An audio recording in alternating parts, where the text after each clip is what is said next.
Alright, so on request, I am doing a step-by-step for the monstrosity that I linked in Discord, which is a manufacturer with 4 belts running literally in its bounding box, so it's the smallest footprint it can be.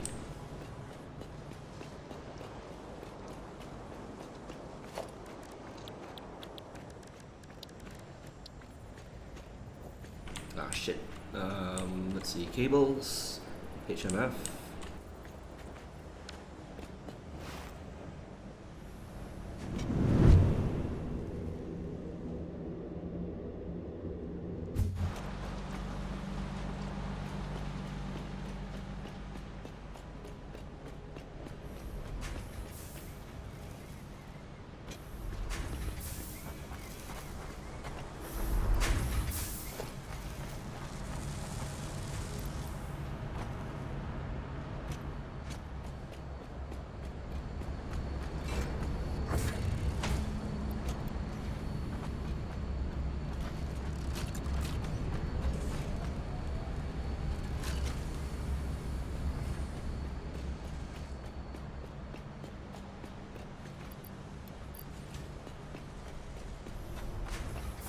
To actually make something in the manufacturer as well.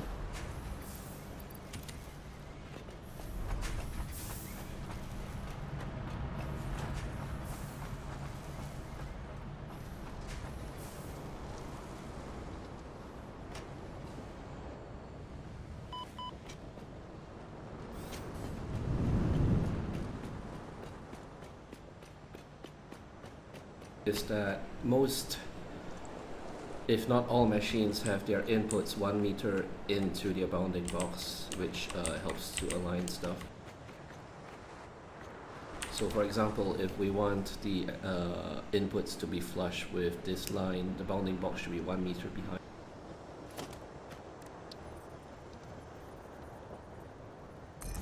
Like so.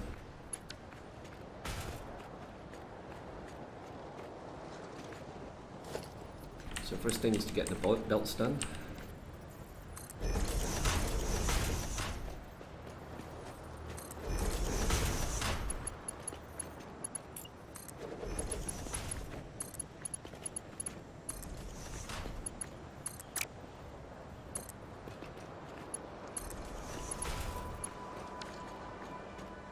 So for 1 meter difference belts, we used to have to do shenanigans with like removing the floor or making the floor like 1 concrete higher, but the ceiling poles actually make it a lot easier now.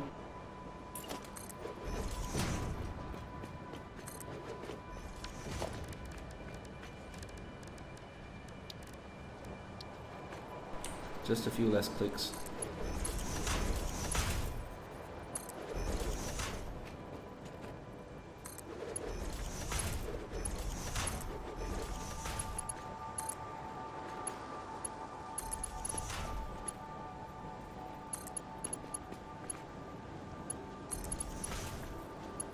Belts above the freaking manufacturer. It's inside the bounding box obviously, and you can tile it this way flush, you can tile it back to back flush.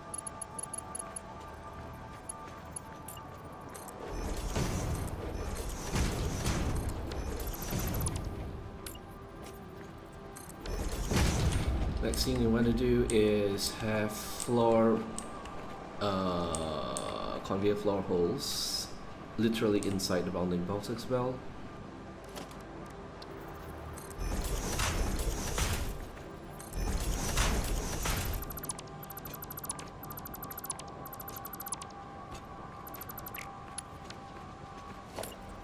So you can see it's inside the box.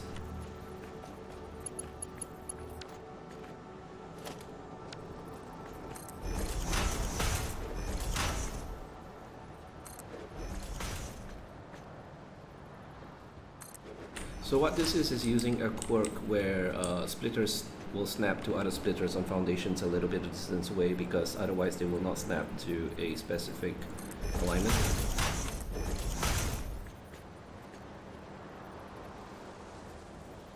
Sometimes, most of the time.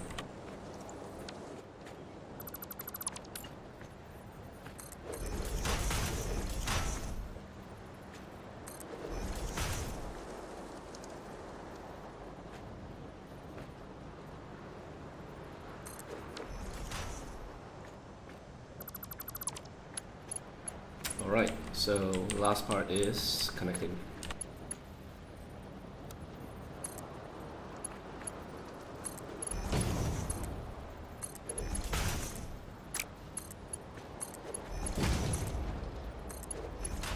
So there's a lot of theory here as to how I'm getting these to snap. Like there's actually logic to it, which I'm not going to go into right now, but suffice to say that this was very, very deliberately planned in terms of the spacing and stuff.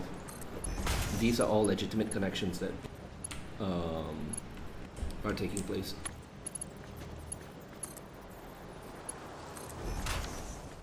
Alright, it's hooked up. Regardless of the fact that it looks like shit, it's actually connected.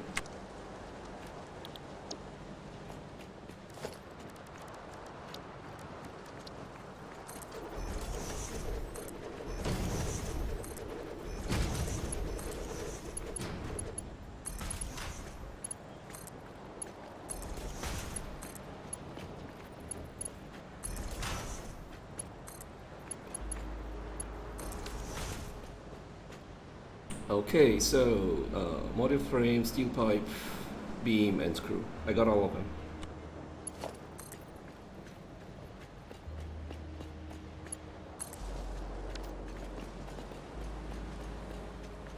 And the moment of truth.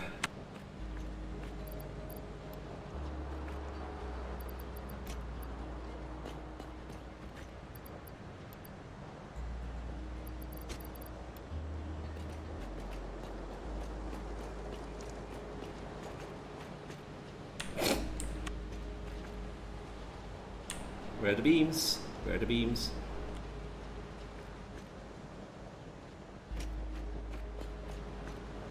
There they are. So yeah, everything's connected. It's perfectly working. It will produce stuff.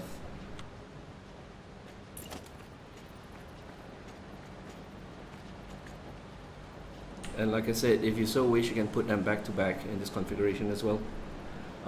It would be a lot easier if you do it in the blueprint so that you can just put them down.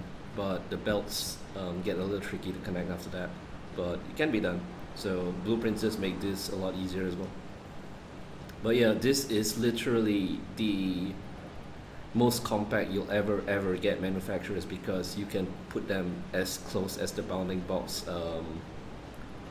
requires without actually like needing to